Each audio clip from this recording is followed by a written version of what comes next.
பிரகதி, என்னங்க? உனக்கு லவர்ஸ் டேக்கு ஒரு கிஃப்ட் வாங்கி வந்திருக்கேன். என்னது? பிரிச்சு பாரு. தேங்க்ஸ்.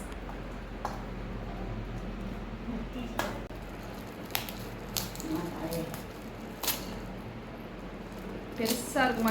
தங்கமயில் கிஃப்ட் இல்லையா? அவன் கேசரி பண்ணிட்டேன். ஆமாடா. அவன் இப்ப கேசரி பண்ணிட்டேன். கேசரி பண்ணிட்டேன் மாமா. நல்லா இருந்துடி. ஹே. என்னது மோதமா?